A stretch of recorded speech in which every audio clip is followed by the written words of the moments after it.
This is a president who is part of the problem.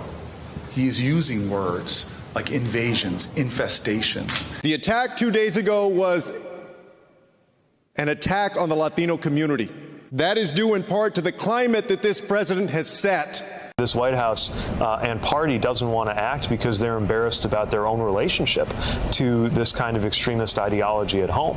But that is no excuse for allowing it to fester and, in many cases, allowing it to kill. The fact that we have a president of the United States who is clearly a racist, who has clearly been motivated by speaking to the lowest common denominator. Mr. President, it's long past time you addressed it for what it is. This is hatred, pure and simple, and it's being fueled by rhetoric that is so divisive, and it's causing people to die. In a race that has been all about moments, the condemnation we've seen from the 2020 candidates in the wake of this weekend's mass shootings show us they're seizing this one, showing voters who they are and holding Donald Trump accountable. The Washington Post notes how unprecedented these reactions have been. Quote, "It is not unusual for candidates to blast a president from the opposing party, but the spectacle of one party's leaders saying a sitting president paved the way for a mass shooting highlights the hostile, fractured nature of this political moment." Joining our conversation, NBC News correspondent Heidi Przybyla. Heidi, your reaction to what really represents the moment of the most unity, the most passion. In the case of some of the candidates in the middle of the pack, some of the most striking stop-in-your-tracks statements they've made since this campaign got underway. This, Nicolle, is what has been lacking for, frankly, 25 years since the lapse of the ban on assault weapons. Democrats have been absolutely spooked by that 1994 loss, which they attributed in Congress, which they attributed to the passage of the assault weapons ban. We haven't seen this kind of energy. And frankly, this is the only shift that is possible right now in Congress, Nicolle, because you're talking to someone who covered the Newtown tragedy and saw that even in the aftermath of what happened at Sandy Hook, the slaughter of babies, that there was no measurable movement. They couldn't even get a very modest background check measure through. Well, guess what? The composure of this current Congress hasn't changed that much. So here's the one thing that might be shifting, and that is the intensity gap. It's something that we can measure even in polling in terms of what people are concerned about, the issues that they rank as the most important. And here we are seeing that gun control, even before what happened with these twin massacres, was ranking higher and higher among concerns among Democratic voters. And now you're seeing that manifest in the language that is being used by the presidential candidates. And here's the catch. The presidential candidates can be very strong on this, and they can make a lot of promises. But what has to happen for real change, for instance, a ban on semi-automatic weapons, for a ban on high-capacity magazines, is that there also has to be a shift at the Senate level. Because even in the Senate today, you see senators like Pat Toomey, who is the co-sponsor of a background check legislation. He would never support a ban on assault weapons. And so you would have to see really a major wave and a major shift in the Senate to see the kind of legislative response that some of these candidates are calling for. Aaron Blake, I think on top of everything Heidi just articulated so eloquently and accurately, there is this ability that the entire field now has to point to Donald Trump and say, we are against that. Let's undo that. And that is the intersection between a killer's screed and the president's Twitter feed. Yeah, and don't forget, it wasn't that long ago that these Democratic presidential candidates, many of them were reluctant to talk about things like impeachment.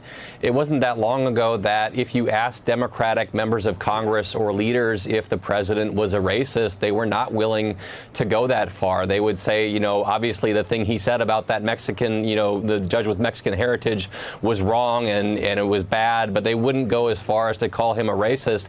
Again, we're seeing the 2020 presidential presidential candidates kind of lead this party towards a new position, just like we've seen on single-payer health care, just like we've seen in many ways on gun control, just like we've seen on things like reparations and free college.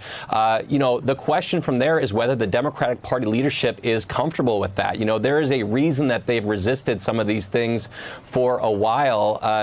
Is Nancy Pelosi really wanting to have this kind of a debate? Is Chuck Schumer wanting to have this kind of a debate? Well, we're having it. They're going to have to get comfortable with it because this is what the leading voices in the Democratic Party are going to be talking about. And I think there's another sort of warning point for the media. We always hear from people close to the president, oh, he loves this fight against the squad. He doesn't care if you're calling him a racist. I don't think that's right. I think there are three things that he's sensitive about. They all involve size. The size of his wealth, the size of his victory, the size of his brain. And I think being a racist, you have to be ignorant to be a racist. You're probably not going to have the same size victory a few years from now. And if you aren't president someday, you sure as hell aren't going to have much success in business if you are known the world over as America's racist in chief. How often in the last 3 weeks, but he's done it for decades, has he said, there's not a racist bone in my body, or I'm the least racist person in the world? Both of those things are demonstrably untrue. Of course he's feeling this. And then it arrived in the person of Barack Obama yesterday afternoon, probably the most articulate politician of color on the planet. Just stop at the most articulate politician. Yes, just the most articulate politician. But in this moment, I also think that it matters that he's a politician of color because he's speaking from his own experience.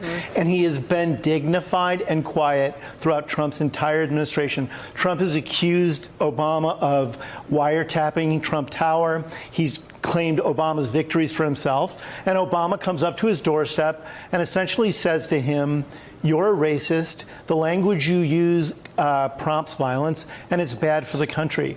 And I think one of the things we're seeing now is this event isn't only about the shootings. It's a perfect storm.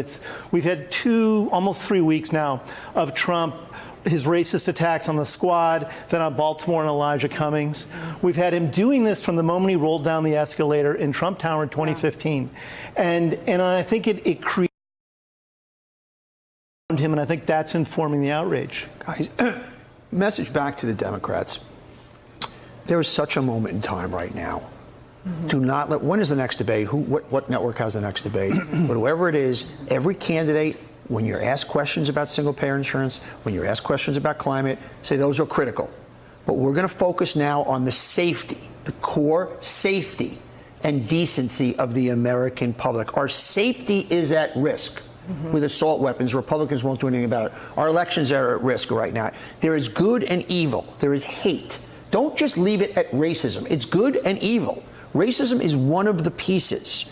Do not let it go. Do not let the moderators take over. If you are leaders, it supersedes everything else. We are at a good, evil moment in this country, and racism is one of the symptomatic wars we're seeing play out. Our free elections, we're seeing it play out. Kamala, Joe, Pete, everybody. Don't let us news goofy people ask you about, get you off topic. Take over the debates. And guys, stay together on this one. That's what leaders do. We need you now. We need you. It's not like politics. We need you. Well, in that context, where's the GOP? What we're getting from them is by the way, thoughts and prayers. I don't care. By the way, let's not even waste time on that because we're going to get them out of the way.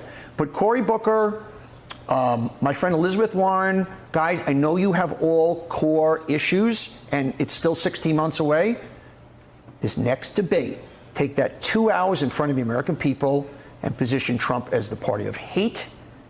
And the Democratic Party is the safe party that will protect you and bring us goodness. Hey there, I'm Chris Hayes from MSNBC. Thanks for watching MSNBC on YouTube. If you want to keep up to date with the videos we're putting out, you can click subscribe just below me or click over on this list to see lots of other great videos.